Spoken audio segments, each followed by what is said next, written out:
You're familiar with Miss Rachel, yeah? Incredible person, and her kids' videos are so popular that on TikTok, parents will like they'll put Miss Rachel on, and she starts every episode the same. She goes, "Hi, hello," and when their babies hear that, like "hello," even if they're asleep, they'll just be like, "Ah, ah." That's the kind of fan base I want.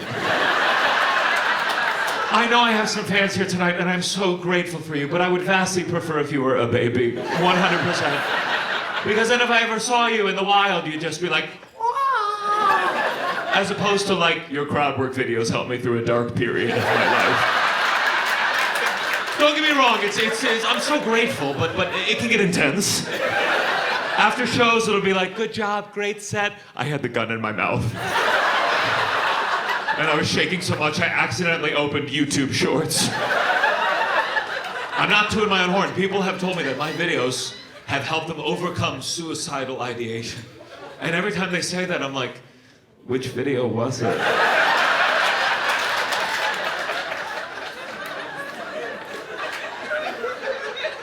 But it's fine. I love that I have a passionate fan base.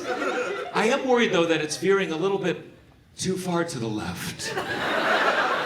Because I've noticed that when I post videos about politics or America, there's more and more comments that just say, "We need to bring back the guillotine." See?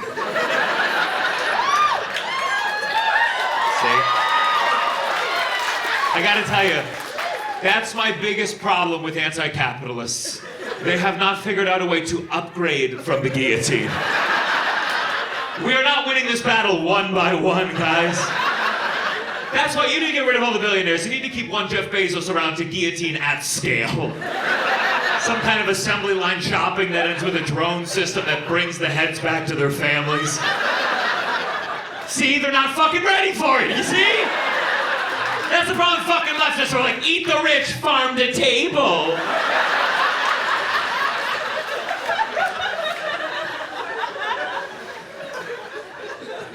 I don't know if I'm a leftist or a socialist or a champagne socialist or a communist. It doesn't matter, though, what I call myself.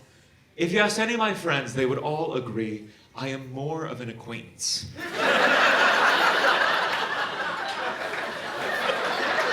And you know what? That's the problem with having too many political opinions. You know, you start weighing in on every single argument. And instead of persuading anyone to join your party, they stop inviting you to theirs. So I've been asking myself more recently, not what things do I like not care about. I'm always going to be a bleeding heart, but like, which debates am I not the right advocate for? Like trans women playing women's sports. I can't believe it's still coming up, but it is. And every time it does, someone who's like more centrist, they'll say this. They'll be like, look, I believe people should identify as they see fit, but you have to acknowledge certain biological advantages, and if you let trans women play women's sports, it will ruin sports. And every time I'm just like, good. Oh no! Sports? The thing that ruined my childhood? Let it burn to the fucking ground!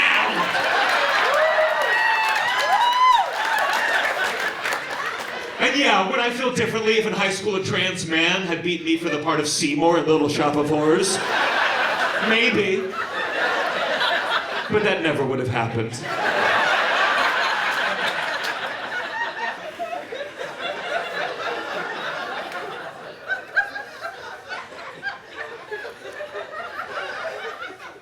When Charlie Kirk got shot, guys, there's cameras everywhere.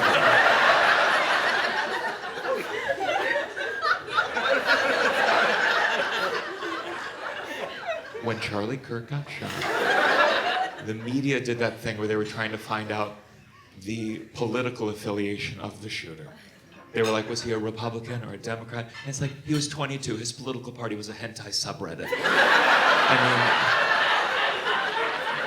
mean, That's usually the case. Most political shooters are young because by the time you're a full-fledged adult, there's so many other people you want to kill.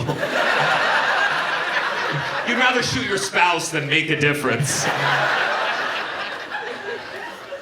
But they did find out that the shooter was dating a trans woman at the time, and of course conservatives, they leapt on that. They tried to connect that to another shooting that had happened earlier from someone who had identified as trans, and this is all during a time when Trump's Department of Justice was kind of floating the idea out there where they were like, maybe trans people shouldn't be allowed to have guns. And the NRA was like, no. Now look, I'm not here to defend the NRA. But it was nice to see a group with some integrity nowadays. Can we at least say that? I mean, think of how many organizations have bent the knee to Trump. Only the NRA was like, this is our only thing, dude. And I don't know. I mean, if the NRA is the future of progressive politics, we might have to change some of the slogans, but trans rights are gun rights. Boom, just did it right there.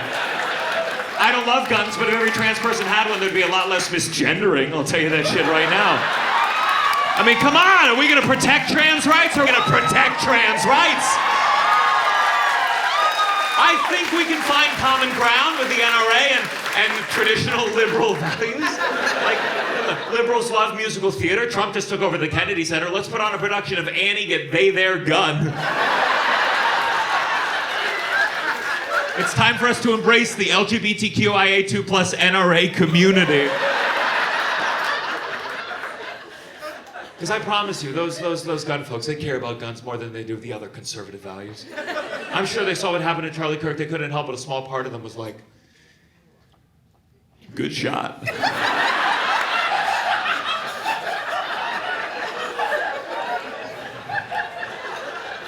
I know I'm gonna get in trouble for a joke someday.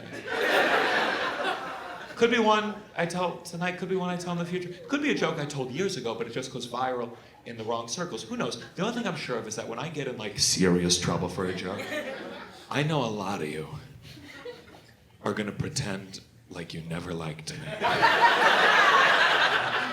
I know how this relationship works. Because I'm 37. I'm old enough to remember when most people in this country thought Jay Leno was funny. Yes, it's true. There was a time something crazy would happen in the news. People literally said, I can't wait to see what Jay Leno has to say about this. And then people started making documentaries about shit that happened in the 90s. Like they'd make a movie about the woman who sued McDonald's because she spilled the coffee on herself and she said it was too hot.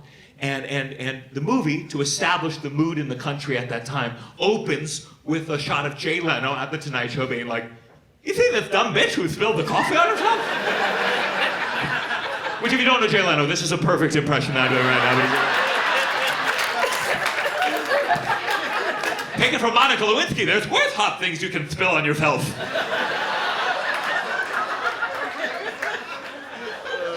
And as the camera shows Jay just basking in the audience's universal laughter, the narrator of the documentary comes on and goes, the coffee was so hot her pussy melted together. And people watch this at home and they go, fuck Jay Leno.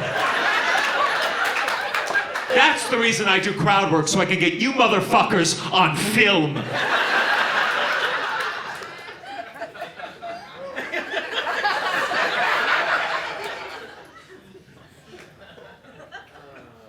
I once saw a woman post on some comedy forum on Reddit. She said, where can I go to see stand-up that's not just a straight white guy complaining about cancel culture? And I was like, there are thousands of places I'm not performing tonight. I like talking about cancel culture. I think it's a fascinating topic. I think what's become so boring is people act like it's new. There's nothing new about consequences. Punishment, shame, forgiveness, apologies. I mean, these go back to before any of us were even here. They had cancel culture back in ancient Rome. It's just back then, when you got canceled, they killed you. Because they were wise. They knew if they didn't, they'd have to hear you whine about cancel culture for the next 50 fucking years. And before you knew it, every Coliseum show was some guy like, "Et tu triggered, Brute?"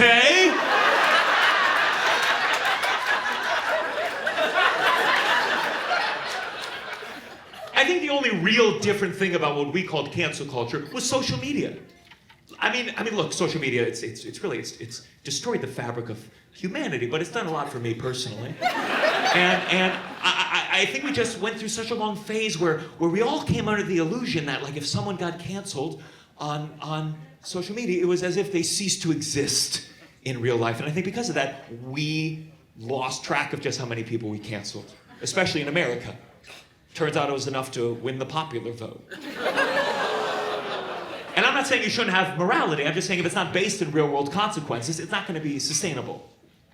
Like, I think, and this will come off as bias given my background, I think we canceled too many actors. I don't think it mattered when they were, like, you know, the untalented ones.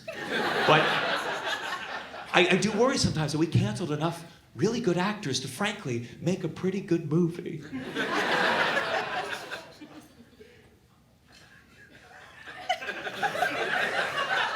I saw a video online of Kevin Spacey visiting Israel. And I know that's a tough sentence to take in at a comedy show.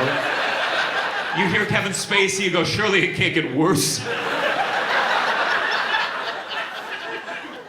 But it's online. It's Kevin Spacey. He's getting a pretty nice tour around various parts of Israel, clearly government sponsored, and that's the part that concerns me, because I go, if the current Israeli administration produces a big budget propaganda film starring the very talented Kevin Spacey in a new film written and directed by Woody Allen, produced by Harvey Weinstein, with a P. Diddy soundtrack, I'm gonna see it. My God, you think the Jews ran Hollywood before? When I mention I'm Jewish on the internet like 12 times a day, and I don't even mean politically, if it's like, if I say Happy Passover, or post a picture of me and my girlfriend lighting Hanukkah candles, I will get a number of messages automatically that say, Free Palestine. And I have no problem with the sentiment. I just know when I get that, just because I said that I'm Jewish, it's because those people assume that because I'm Jewish, I must be a Zionist. And I try not to engage, of course, but I always want to write back, like, please, scroll down like 3 videos. Not to sound cliche, but do the research. Because then you know that most of the criticism I get are from Zionists. You know, last 2 years I've been called all sorts of stuff. A pick-me Jew, a self-hating Jew, a capo, a useful idiot. One woman wrote me, she said, "You're just pretending to be Jewish so you can make fun of Israel." And I was like, do you think I circumcised myself?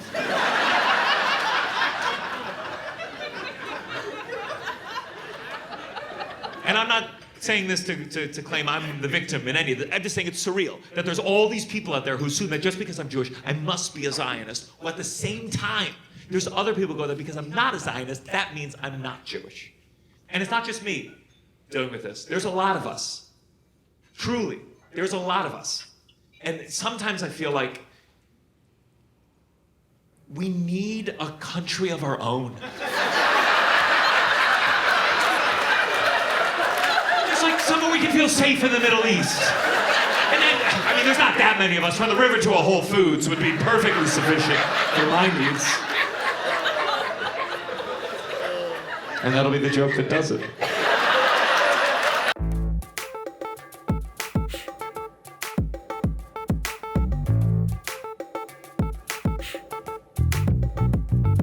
The G, the I, the A, the N, the M, the A, the R, C, O, Gianmarco. The G, the I, the A, the N, the M, the A, the R, C,